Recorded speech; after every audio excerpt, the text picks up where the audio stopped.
Today we are going to examine the life of Joseph, at least in part, and here is part of that story. Now Joseph was taken down to Egypt, and Potiphar, an officer of Pharaoh, the captain of the guard, an Egyptian, bought him from the Ishmaelites who had brought him down there. The Lord was with Joseph, and he became a successful man. He was in the house of his Egyptian master. His master saw that the Lord was with him, and that the Lord caused all that he did to prosper in his hands. So Joseph found favor in his sight and attended to him. He made him overseer of his house and put him in charge of all that he had.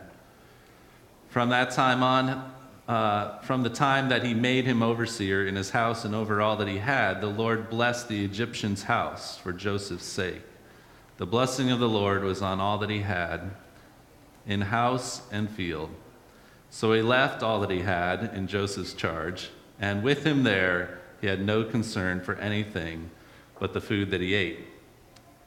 Now Joseph was handsome and good-looking, and after a time his master's wife cast her eyes on Joseph and said, "Lie with me." But he refused and said to his master's wife, "Look, with me here my master has no concern about anything in the house, and he has put everything that he has in my hand. He is not greater in this house than I am, nor has he kept back anything from me except yourself, because you are his wife. How then could I do this great wickedness and sin against God?" And although she spoke to Joseph day after day, he would not consent to lie beside her or to be with her. One day, however, when he went into the house to do his work, and while no one else was in the house, she caught hold of his garment, saying, "Lie with me." But he left his garment in her hand and fled and ran outside. When she saw that he had left his garment in her hand and fled outside, she called out to the members of her household and said to them, "See, my husband has brought among us a Hebrew to insult us. He came in to me to lie with me, and I cried out with a loud voice and cried out, and he left his garment beside me and fled outside." Then she kept his garment by her until his master came home. And she told him the same story, saying, "The Hebrew servant whom you have brought among us came in to me to insult me. But as soon as I raised my voice and cried out, he left his garment beside me and fled outside." When his master heard the words that his wife spoke to him, saying, "This is the way your servant treated me," he became enraged. And Joseph's master took him and put him into the prison, the place where the king's prisoners were confined. He remained there in prison. But the Lord was with Joseph and showed him steadfast love. He gave him favor in the sight of the chief jailer. The chief jailer committed to Joseph's care all the prisoners who were in the prison, and whatever was done there, he was the one who did it. The chief jailer paid no heed to anything that was in Joseph's care, because the Lord was with him. And whatever he did, the Lord made it prosper.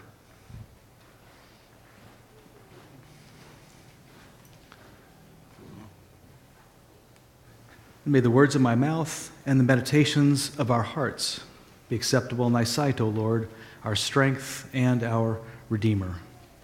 Amen. Over the last couple of weeks, we've been looking at how God makes a way where there appears to be no way in our lives and in the life of the world. During this series, we're looking at 6 of the great stories of the Old Testament to give us clues as to how that works. During the first week, we looked at the story of Noah and the flood and found that we are essentially, every time we see the rainbow in the sky, we are challenged to trust that God is at work in the world to save and heal and preserve it, not to destroy it. So if there's a coming apocalypse, that will be on us, not on God. But it also challenges us, given that God seeks to preserve this world, to affirm God's choice to work in the world through imperfect people, even people like us. And, so when we turn to God for help, we can expect that God will be ready and able to help us, willing to help us, even despite our own imperfections. But it also means that God will help us on God's terms, not ours. Meaning that oftentimes God chooses to help us through bringing into our lives, bringing help through imperfect people. People who might make us uncomfortable. Maybe even help us through our enemies. Somebody once said, love your enemies. I can't remember who that was. There's a reason. Jesus says, love your enemies, because every time we fail to love our enemies, we actually close down one of God's options for helping and healing us, or helping and healing them. So the rainbow is a challenging thing as well as an assuring thing. And it illustrates one of the ways that God works in the world to accomplish great things. We may find it unfair that God chooses to work through imperfect people. We may object to it, but it's how God rolls. And last week, we kind of got a good illustration of God rolling in this way through the story of Abraham and Sarah. Now, two more imperfect people you would have a hard time finding in this world, unless you look in the mirror. And they are given this promise by God that God will bless them, turn them into a great nation, and through the nation that will rise from their descendants, the world, all of us, will be blessed. And yet these folks, at every turn we found, they were second-guessing God's way of going about working this blessing into the world, taking matters into their own hands. And when they did, every time they put the whole blessing into jeopardy. Thank God that God was not relying on their perfection to pull all this about. We found that God was relying on their love for God, their experience of love and their response to it. Abraham and Sarah were head over heels in love with God, and therefore every time they failed, every time they took a wrong turn, they also wanted to take a right one, do it better than before. And through continually turning it over and over again to God and trying again, God was able to make a way out of no way, if only through sheer volume of trying the attempts. Well, this week, we're pulling in the camera even a little bit more closely and looking at the story of Joseph as an illustration of how God blesses us through prosperity, the relationship between faith and trust in God and prosperity. Now, when I say that, I can tell instantly there are some of you who perk up and are listening for the first time when I'm linking faith and prosperity. Other people are getting this really queasy feeling in their stomach like, whoa, what's happening here? Faith equals prosperity? Maybe you've seen one too many televangelists promise that if you just have a little faith and maybe give a little money to their ministry, God will be more than happy to find you a parking place at the mall, make your career advance, and ultimately make you wealthy. Either that, or you're getting a queasy stomach, you're feeling your stomach because you've seen one too many church signs, like Christian Piet has. So I got a visit from my pastor recently about giving more money to the church, and then it occurred to me, my wife is my pastor, and furthermore, what is that new gold Lexus doing in the driveway?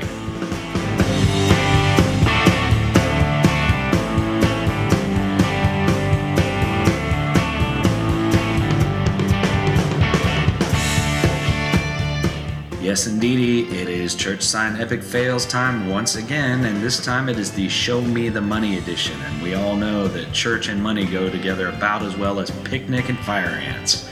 So let's get right to it, shall we? First is Panhandle Baptist Church, and I gotta tell you, at this church, they do offering a little differently. Instead of passing the little plates around in the pews, they actually have their deacons stand out on the street corner with a piece of cardboard, and they put the money in a paper sack.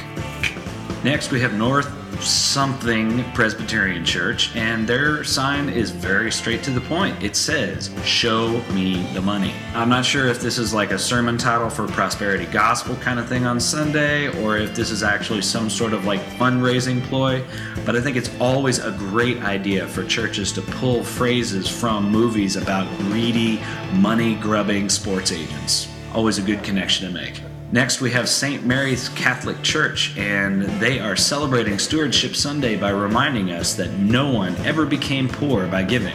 This coming from the Catholics, whose leadership has to take a vow of poverty, and then they get chauffeured around in their own cars, get a parsonage to live in, get the cool red shoes, and even live in a big palace of marble in the middle of Italy. Now that, I gotta tell you, is the kind of poverty I think I could live with. This next one is a bulletin board inside of a church, and I gotta say, they are taking a different approach to squeezing the dollars out of their folks. It says, "Will a man rob God?" Malachi 3:8, and it is the non-tithers board.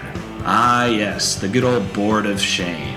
And I should add that in addition to being put on the non-tithers board list, they also get their tires slashed, they get half portions at all the potluck dinners, and the elders actually spit in their little tiny communion cups.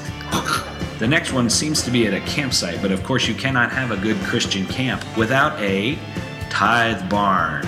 Just stick your envelope under the chicken and walk away slowly. St. Andrew's Episcopal Church has a sign that says net income tithing only gets you net abundant blessings. Now, instead of cash, I actually started putting Groupons in the offering plate because I decided if anybody could use a facial, a night out, and a Brazilian wax, it's God.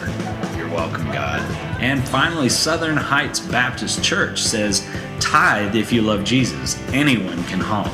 So now, instead of putting my tithe in the offering plate at church, I've decided to give it directly to God. So I throw all the money straight up in the air, and it seems like every single time I do that, no matter what, it all comes right back down to me again. Thanks, God. Prosperity gospel works after all.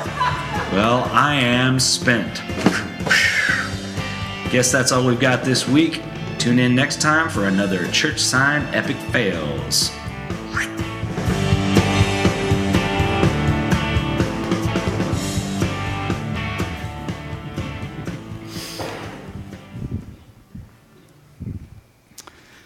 All right, well, maybe it doesn't work that way. But is there a relationship between faith and trust in God and prosperity? I think oftentimes, even though that concept is abused in the popular culture, oftentimes we in the more kind of moderate, liberal end of Christianity tend to react so strongly against that notion that we overlook the grain of truth that's underlying, that's gotten corrupted there. Because every time you look at how prosperity works in the Bible and also in the faith tradition, it's clear that faith matters in a person's life. It actually does change the equation. It actually does prosper a person, although the biblical understanding of prosperity is different from the popular understanding of prosperity. Very different. But before looking at the Bible's understanding of prosperity, let's just consider our own for a moment. I invite you simply to think in your mind for over the next minute, call into mind one person who represents true prosperity for you. What are the marks of prosperity in their life? What is worth emulating? What are the principles of prosperity that you can find in that one person's life? Somebody you actually admire, not somebody you don't, who seems prosperous to you.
So Joseph is the Old Testament's preeminent example of prosperity, what prosperity actually means in the Jewish faith. If you have any doubts about that, consider the fact that the story of Joseph, found in the book of Genesis, which is 50 chapters long, comprises the last 13 of the last 14 chapters.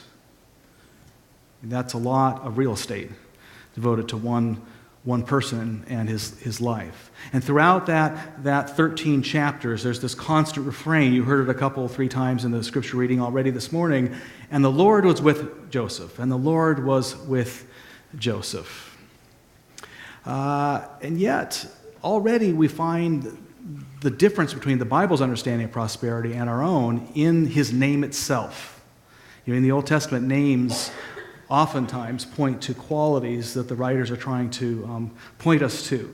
And, of course, they were writing to Hebrew people, so Hebrews picked up on these qualities right away. We who read this in English don't necessarily do so. But the word Joseph in Hebrew, Yosef, the meaning is ambiguous. It could mean one of two things. It could mean Yahweh adds or prospers, Yahweh increases, or it can mean Yahweh takes away. That's kind of a big variance, isn't it? And I would suggest that variance is intended. It's meant to teach us something about the biblical notion of prosperity.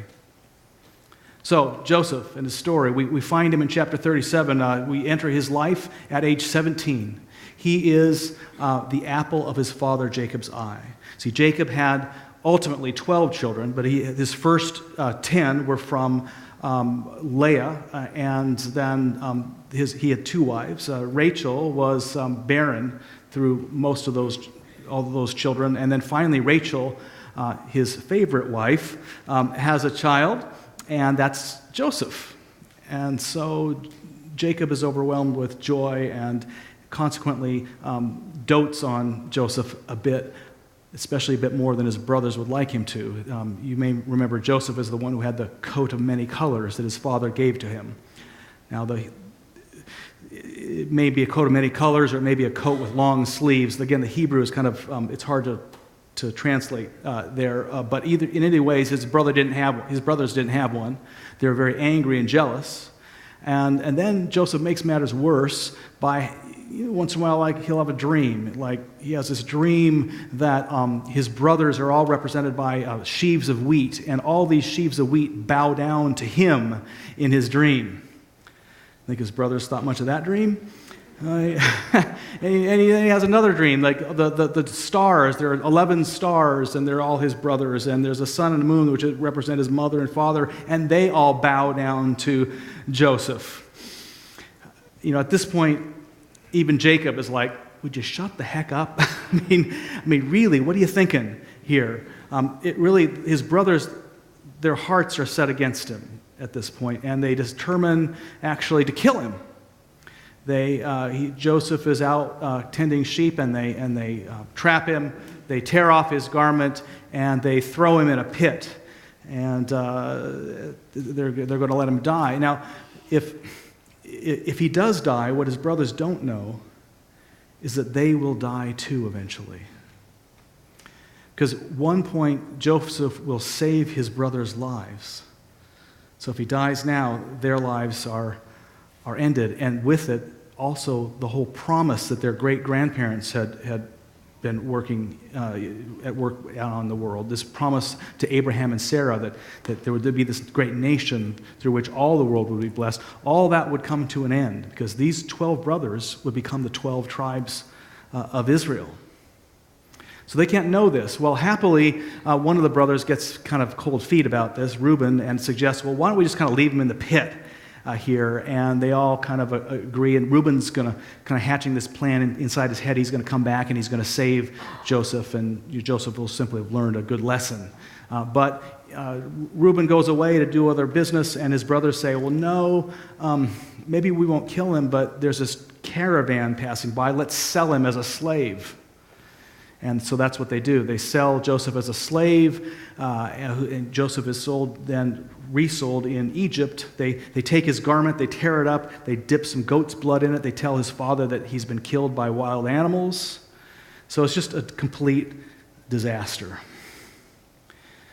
And can you imagine being Joseph? I mean, in one moment you are the apple of your father's eye, you are on top of the world, and the next you are naked in a pit, and the next you are sold as a slave, and now you are to live as an ethnic minority, as a slave in this country, and probably like what's happened to many of our own ethnic minorities who were brought to this country as slaves, we just lost sight of in history. His life seems to be over. But this is Joseph. And we hear he gets sold into Potiphar's house. Potiphar's a high official of Pharaoh. Joseph kind of seems like he's kind of intelligent, smart, and hardworking, and so forth. And eventually the household prospers. Joseph is then set over Potiphar's entire household and gains the attention of Potiphar's wife. And just, of course, when he's at the height of glory, then they had this terrible accusation of rape or attempted rape. And once again, Joseph finds himself at the bottom of life, thrown into prison without so much as a mock trial before a kangaroo court. I mean, they just do away with him without a second thought, without question. So here's this guy, twice he's been on top of the world. Twice the world has torn away his clothes, his brother and Potiphar's wife. And twice, in a sense, they've stripped him of his identity and put him under someone's foot. Can you feel what it would be like to be Joseph? When you think, all the doors have been opened before you, and then they're just slammed shut over and over and over again. Can you find such experiences in your own life?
Just give me a number instead of a name.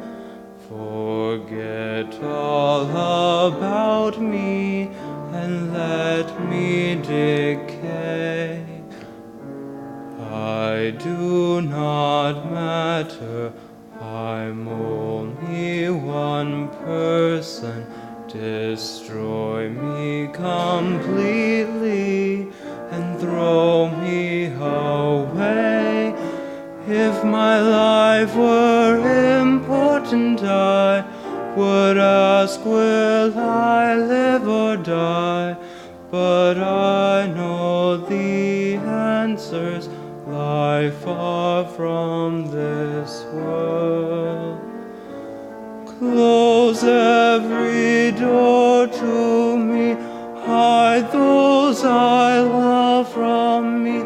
Children of Israel are never alone, for we know we shall find our own peace of mind, for we have been promised a land of our own.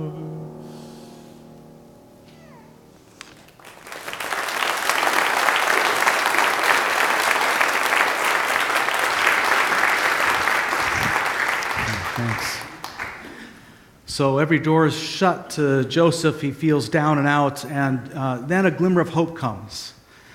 It turns out that the Pharaoh's own cupbearer has been put into prison, and he has this dream, and he needs interpretation, and Joseph interprets the dream accurately to indicate that the cupbearer will soon be released from prison and be restored to the good graces of Pharaoh. And he says, if you are released, would you remember me to Pharaoh? The cupbearer says, well, of course I will. You've helped me.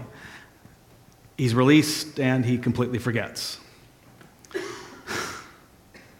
For 2 more years, Joseph languishes in prison. Languishes until Pharaoh has a dream and needs interpretation, and finally the cupbearer's like, oh, there's this guy. Yeah, you ought to find this guy named Joseph in prison. And so Joseph is collected from prison, and Pharaoh tells him his dream, and Joseph says, well, the dream, it means that, it suggests that there'll be 7 years of bumper crops in Egypt, followed by 7 horrible years of famine. And you'd be best wise to, during the next 7 years, collect everything you can in storehouses, every bit of surplus, and save that, because the net following 7 years will be really hard. Well, Pharaoh thinks this is a brilliant idea, and thinks he knows just the person to help him do this. And so he sets Joseph in charge of the whole operation. And so for 7 years, Joseph is the second most powerful man in Egypt, second only to Pharaoh himself, has charge of everything, is in charge of the collection process, and then going into 7 years of famine, Joseph is still there as Pharaoh's right-hand person. So, here's a life that the Bible set before us in Joseph. What does prosperity mean when we look at Joseph's life? What's the Bible's understanding? Well, the prosperity gospel preachers, they would look and say, well, it's you have a little faith and you prosper. Look at Joseph. He was sold into slavery and then he prospered. Then he was put in prison, then he had faith and he prospered. Well, that's all well and good, but they're only picking out those prospering, those wealthy and joyous times of his life. What explains those downturns? The dark underbelly of the prosperity gospel preaching is that, a little faith will, God will make you wealthy and healthy and famous and rich and all that. But if you aren't, it's because of your lack of faith. Your faith goes down, and so do your fortunes with it. And yet the Bible shows nothing, gives no indication that Joseph's faith kind of waxed and waned. It went up and down. His life did, but his faith, there's no indication of that. What's going on with Joseph? What's the Bible trying to teach us? Actually, waxing and waning is probably a good word. Just as his life, the meaning of his name means God adds and God diminishes. It's his life. It's kind of like the moon. We see the full moon, and it's bright, and it's glorious, and we feel all romantic, and it's wonderful, and we praise the moon. We think it's so beautiful. But you really don't appreciate the moon for the moon's sake unless you also appreciate the moon when it is waning or when it's eclipsed entirely. The moon's value to the earth doesn't go away when it goes dark. Its tidal effects still affect the gravitational pull. It's still attracted to the earth, and the earth is still attracted to the moon, whatever its phase. And so it is with life. So it is with Joseph's life. It teaches us that life is kind of like that. We don't really appreciate life for what it is, for the gravitas it has, for its significance, unless we can appreciate the times when we are waning as well as waxing. That whether we be in our teens or 20s, or whether we be in middle age, or whether we be in our elder years, that we go through these cycles. And it's part of the goodness of creation, that our life still matters and that God is still good even when we are experiencing the darker aspects of life. And somehow being aware of that makes us a bit more courageous in the midst of those downturns. It's kind of like the weather in Nebraska. If you think the weather's bad now, just wait, a couple hours and it's a completely different story. So it is when we're down at the bottom. We also know that, life is not over. And perhaps that gives us a bit of hope and courage to face a new day. But there's something else going on in Joseph's story, I would suggest. It's not just that his life kind of waxes and wanes like this, and that's the whole message. It seems like every time it goes dark for Joseph, when he comes back bigger, more prosperous, more brilliant, and bolder. There is something at work here that goes beyond just simply the cyclical nature of life. And this is, I think, a key piece to what the Hebrews were really understanding about prosperity. A few years ago, there was a book written. It was called, I've got the title right here, Dear Me. What coincidence, I had that on a slide. 75 people who were are famous people whose names you would know, Stephen King and J.K. Rowling and people like this. They were asked to write letters to their 16-year-old selves. So what would you write to your 16-year-old self, giving advice? All right. And it was amazing. It's an amazing book. Amazing. Some of these letters are just hilarious, and some of them are pretty. You start tearing up. One of these letters really struck me as particularly indicative of the wisdom that the Bible is trying to teach us. It's a letter that was written by Kathleen Turner, actress. You may know her from Body Heat and Prizzy's Honor and so forth. She wrote the following letter to her 16-year-old self.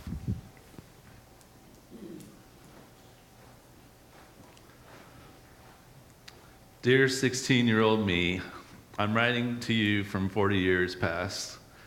I love your passion and confidence and want to tell you that you are right.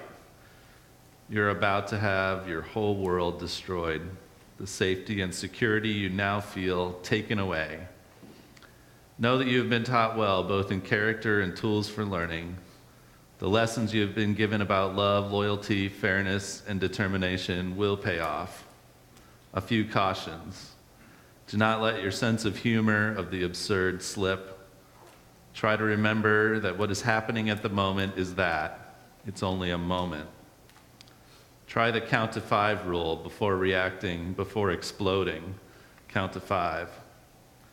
You'll be told that your dreams are absurd, childish fantasies. Don't believe anyone, however much they mean well. Trust that core that tells you your dreams are true. This is very hard because you have no way of knowing it yet, that they are. But rely on that darn stubbornness you were told is a fault. Value loved ones and let them know you do. You'll never be completely alone.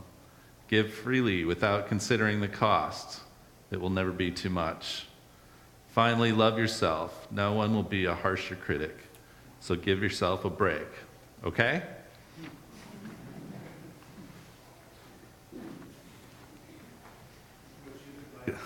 Don't you wish you could write a letter to your 16-year-old self and then go back in time and then live life forward based on that wisdom? You know, that's kind of like what Joseph seems to always kind of have within him, the resources that he's drawing on. It's as if he's already read a letter saying, you know what, your life is about to be destroyed, but don't fear. I mean, the lessons you've learned about love and loyalty and determination and so forth, they will pay off in the end. Of course, Joseph never actually did have a letter like that. He got that sense from somewhere else. I would suggest he got that sense actually from his father, from Jacob. In a sense, the memory of a lesson his father had taught him served as that constant letter to Joseph, allowing him to kind of, in the midst of trauma and despair, actually look forward in life and trust that what he was going through would actually work its way out for the better. The story of Jacob is the story of his father Jacob is a story of struggle. You may remember there's this one great story that is kind of captured the popular imagination of Jacob wrestling an angel one night.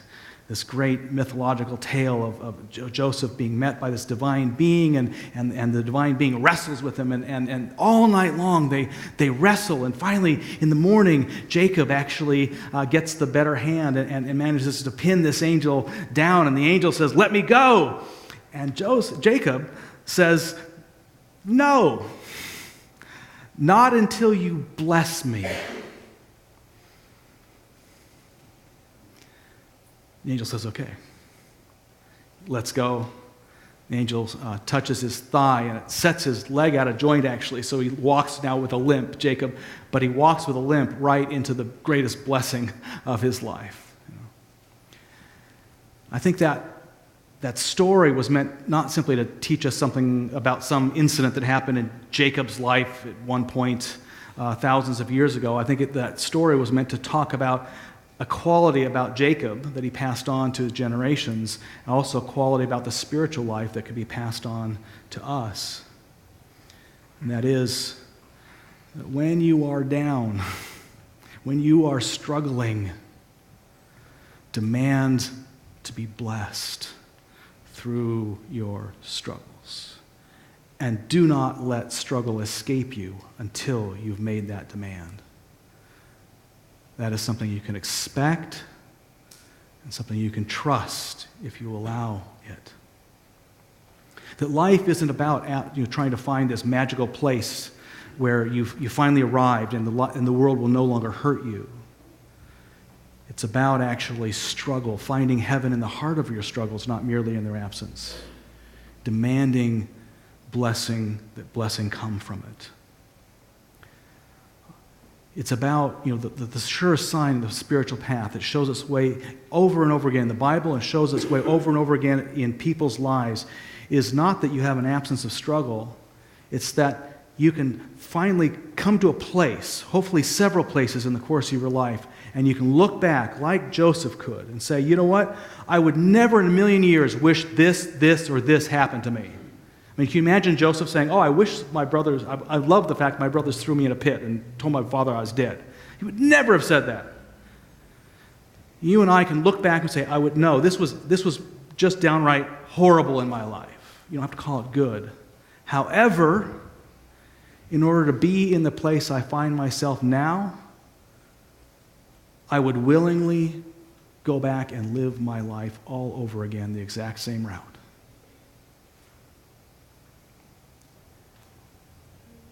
That's prosperity.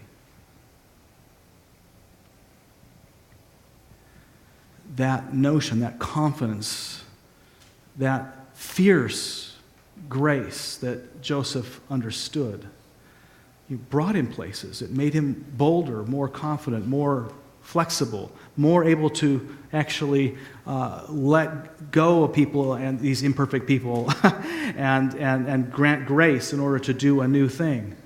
And that became such an important piece of his life that really we wouldn't be sitting here unless he did something like this. Because there's an interesting coda to his story. You know, those 7 years of famine that followed the 7 years of prosperity in Egypt, they took a toll on his brothers up in Canaan. In fact, his brothers were near death. And finally, they decide we need to take the long and dangerous journey to Egypt because we hear they have grain. And to save ourselves and our families, we need to go down there and purchase some grain if we can. So they show up, and guess who's in charge of selling grain? Joseph. Now, Joseph immediately recognizes his brothers. His brothers do not recognize him. What would you do if you're Joseph?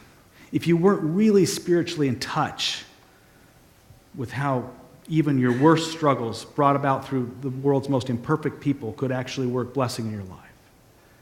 I mean, would you even lift a finger to give them grain? Would you send away empty-handed? Or, being in the prominent position he is, would you maybe order their execution on the spot? Well, the story shows that Joseph, he does kind of play with his brothers a bit. He makes them think about what they've done, but when it's finally revealed that, hey, this is your brother standing here, his brothers are terrified.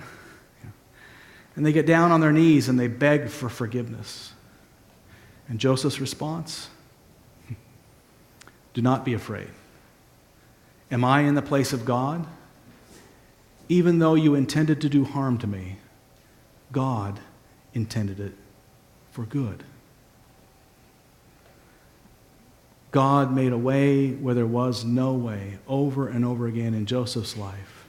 And now God was working through Joseph to create a way where there was no way in the life of his brothers. And because he did that, his brothers and their families survived. And because they survived, the 12 tribes of Israel survived. They actually moved. These brothers moved to live in Egypt, and they prospered there. The key to the spiritual life, according to the Bible's understanding of prosperity, is not that we absent ourselves from struggle, is that we demand to be blessed within our struggles and discover that God is good. And we find ourselves looking back and saying, I would never ask for X, Y, or Z to have happened in my life. But in order to be where I am now, to be able to be where I find myself, I would willingly go back and live it all again. Amen.